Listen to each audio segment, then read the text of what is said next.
Hey, it's Maximo and welcome to Maximo's Travels. In this video, we'll be exploring Shimoda Bay on the Izu Peninsula in Japan. We'll sight an infamous black sailing ship. We'll walk across a small suspension bridge and nearly get blown off. Oh, this is freezing. A small rocky island in the middle of Shimoda Bay. We'll visit the unique Ryugu Sea Cave formed by a volcano and millions of years of erosion. We'll go to the Hagachizaki Monkey Bay and see more monkeys than we could possibly count. And Joe actually gets chased by one as well. We'll visit the sublimely beautiful but incredibly windy Cape Irozaki. We'll see incredibly beautiful landscapes from a number of different scenic viewpoints and see Sakura or cherry trees in full blossom. Join me as we explore the southern coast of the Izu Peninsula in Japan.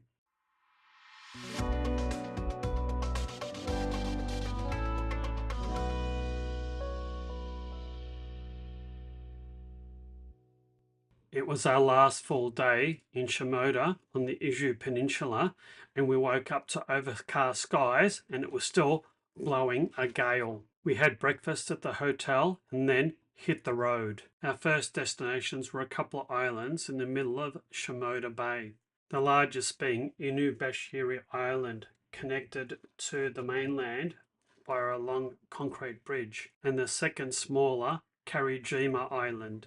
The islands were just a short drive on the other side of the peninsula that the town of Shimoda was located on, and it only took us a couple of minutes to drive there. Well, that's very, very disappointing. It seems like this is closed. We did want to take a walk out here, but that isn't going to happen. How unfortunate. It looked like the bridge to the island was closed because it was in bad repair, but that was okay because the only thing on the island was a jetty and some grass. So we hopped back in the car and drove to the second island along a very narrow coastal road. We spotted the smaller island just around this bend, but unfortunately there was nowhere that we could park. So we drove past the island and ended up parking in the car park of the nearby aquarium. There was a howling icy wind blowing as we walked back to the little small island. The island was pretty small and it had a cute small suspension bridge that connected it to the peninsula. And apart from some rocks and some vegetation, there was a small shrine on the island. We got there just in time to see one of the tourist black sailing ships power by. It's a 20-minute cruise and it costs around 1,500 yen, or around about 15 Australian dollars, and just goes around the port of Shimoda. We didn't think it was worth doing this. The suspension bridge to the island is narrow, quite stable, and not scary because it's not very high. Oh, this is freezing. Oh my god. Oh.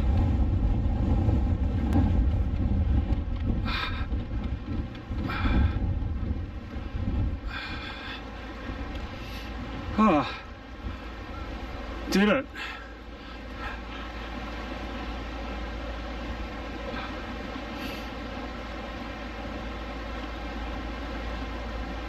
That Eskimo in the distance is Joe. There is a shrine on the island, but it's reached by a set of narrow stairs without any handrails, and it was the windy side and we were concerned that we'd been blown off the rock face, so we didn't visit it. That is the port town of Shimoda on an awfully cold day. We didn't stay long on the island as it was far too cold and blustery. We went down a very narrow tunnel and back through the town of Shimoda to our next destination, the Ryugu Sea Cave, which was a 15-minute and 7-kilometre drive away. We drove through quite a few tunnels and some rugged mountain landscapes on our drive through this southern part of the Izu Peninsula.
The sea cave is very well signposted and entry is free.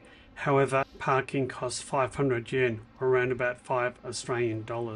As with most major Japanese tourist attractions, there's adequate signing in both Japanese and English. And this sea cave was formed firstly as a submarine volcano and then with the action of erosion. The path to the heart-shaped viewing spot is only about 100 metres, but there are quite a few stairs to reach the viewing spot. The path is quite uneven in sections and there are a few tripping hazards, including tree roots. So this path isn't for the mobility impaired. A high vantage point on the path provides an excellent top-down view of the sea cave, as well as the volcanic landscape that the sea cave is nestled on. You'll also find a small wooden shrine up here, with some offerings inside to the gods.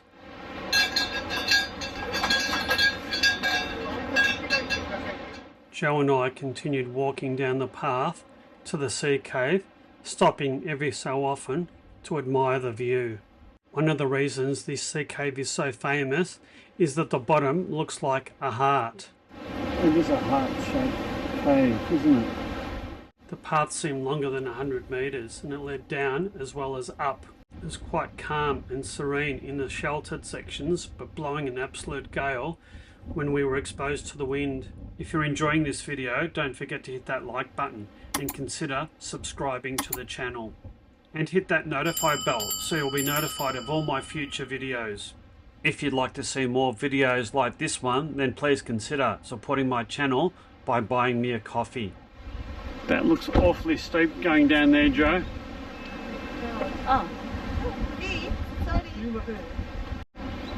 Yep, awfully steep.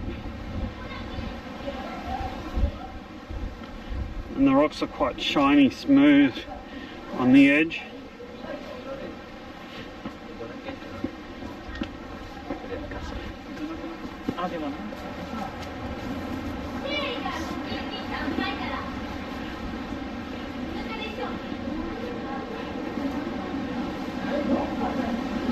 And I can't believe this is free apart from the 500 yen car park fee. Wow.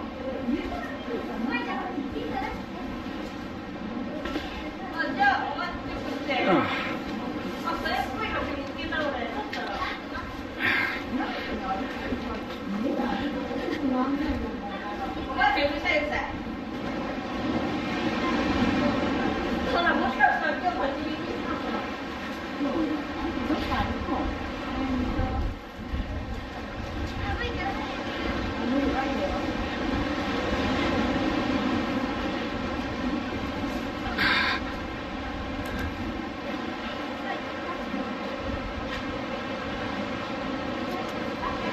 That is one impressive cave. This impressive cave is around 50 metres in diameter. It's spectacular as its roof collapsed through the millions of years of erosion of wind and water, leaving it open to the sky. It was a slightly eerie, surreal experience being in that cave. There's a great sandy beach that's adjacent to the sea cave, and we went for a bit of a stroll along the road above the beach. If the weather wasn't so wild, we would have gone for a longer walk. However, we were happy to walk back to the car and head to our next destination. This was the Hagachizaki Monkey Bay, located about 30 kilometres and a 45-minute drive away from the sea cave.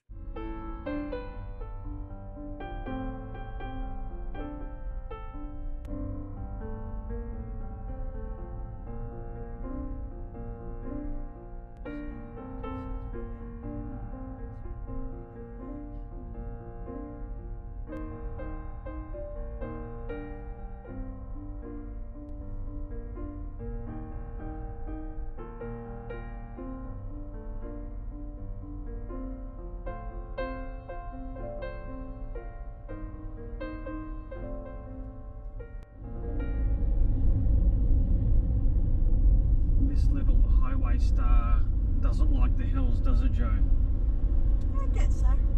Eventually. It sounds a little bit like an egg beater, but doesn't look hills at all. The road along National Route 136 was a very high standard, but when we came to the secondary road, Route 347, things did change for the worse. The secondary road down to the bay was narrow, twisty and memorable, all for the wrong reasons. There were roadworks and leaf material as well as rocks strewn all along the road. It did look poorly maintained and somewhat unsafe to drive down here. It's very unusual for roads to be in this condition in Japan. I'm not sure whether it's a result of a recent storm or that they hadn't scheduled repairs because this was still the off-season. We did drive down the road very slowly and carefully, and I guess the road's saving grace was it was lined with Sakura trees on either side of the road. It was actually hard to distinguish rocks from leaf litter, so we took things very, very slowly indeed, and this is somewhat unfortunate and unexpected, especially for what is usually very good quality roads in Japan. We eventually made it down to the very large car park at the bottom of the hill. The car park was big enough to accommodate several hundred cars, and parking here was free. I'd imagine this place would be absolutely heaving with tourists in the summer months. As you could probably tell, we had our pick of car spots, so we picked one that was quite close to the ticket booth and souvenir shop.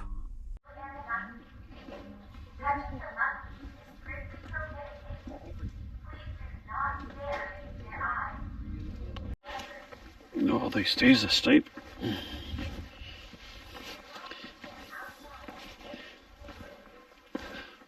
Oh, I see monkeys everywhere.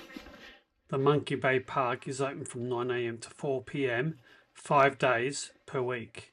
There are warning signs in Japanese and English, as well as a continuously looping public announcement system stating the rules. Don't get too close. No direct contact with the monkeys. Don't look into the monkey's eyes. No eating, smoking, or pets. Fast little gliders. The monkeys here are Japanese macaques. They're wild, and it's claimed they're not used to people. The monkeys have been known to attack people and steal people's belongings, and the park isn't held responsible for any injuries or damage or thefts that may occur. Knowing this made our visit slightly unsettling, and I've got to say, with all the expanse of rocks and asphalt, this would have to be the least picturesque place in the Izu Peninsula. So I've come to a bay that is renowned for its wild monkeys. One had a go at Joe. I didn't manage to film it, but had a go at Joe, but I don't think we frightened it away. I think we ran away. This is it's a surreal experience. There's all these wild monkeys, and people are just like walking through them. We've been told not to touch them and not to stare at their eyes, because that could be a threatening sign. So this has been a very unique experience. Monkey Bay.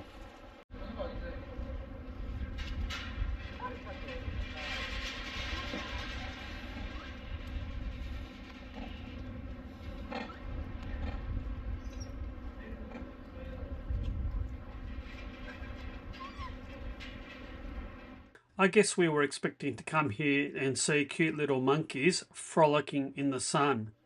What we found was a lot of large aggressive monkeys that are basically wild beasts. The larger ones were quite watchful, and they appeared to be guarding the little ones. And Joe and I had little doubt that the larger ones could inflict serious damage if they really wanted to. It's not coming for you. It's minding its own business. See, it's just a mum protecting a little baby. Jo was understandably quite wary of these blighters after one tried to chase after her. That certainly was a very interesting experience. This park is reasonably remote, but the entrance fee is only $12 and well worthwhile coming to see the monkeys. We jumped back in our rental car and drove the 40 odd minutes and 24 kilometres from the Monkey Bay to Cape Irozaki, the southernmost tip of the Izu Peninsula. The roads along routes 136 and 16 were quite twisty and steep in parts, but generally were a pretty good standard. It was quite an easy drive to get to the rather large car park at the Cape. The car park is adjacent to the large ticketing office and gift and souvenir shop at the Cape. There's free admission to visit the Cape, but parking is paid. It's 500 yen to park, which is about $5 Australian, or about $250 US to park, which is quite reasonable. So we've gone to Irozaki Ocean Park. The sightseeing boats were in operation, but it's far too rough for me to get onto the boat. That's the visitor centre that Joe's coming out on. Nice and warm. And while it was free to go to the almost all the way down to the peninsula, the end of the peninsula, the car park does cost. Once you walk through the extensive gift shop, a path takes you down to the Cape. The path is a high standard and it's well maintained.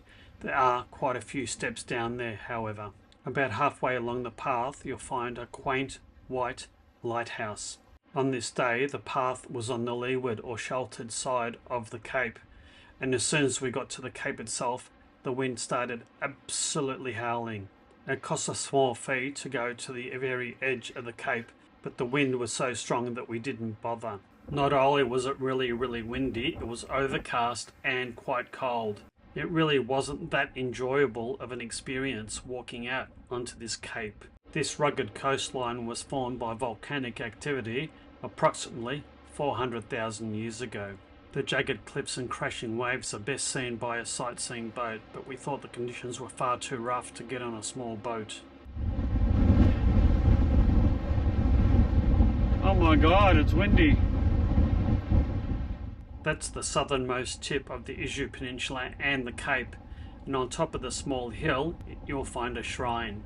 Only a couple of people were brave enough to face the winds and go out onto that rocky peninsula. You do need to pay a small fee to get out there, which is available from that wooden ticket booth at the bottom of the stairs. I'd really like to go down there, but it is seriously windy and utterly freezing. I think this is as close as I'm going to get to it today. It's a pity, but oh well. I don't want to freeze to death or get blown over the side. My god, it's cold. My goodness, that was cold. Oh, it's blowing an absolute gale. Oh, it's a bit sheltered here, thank goodness. Time to warm up. Oh, I'm going to be glad to get into the car and warm up. Our little Nissan Days Highway Star.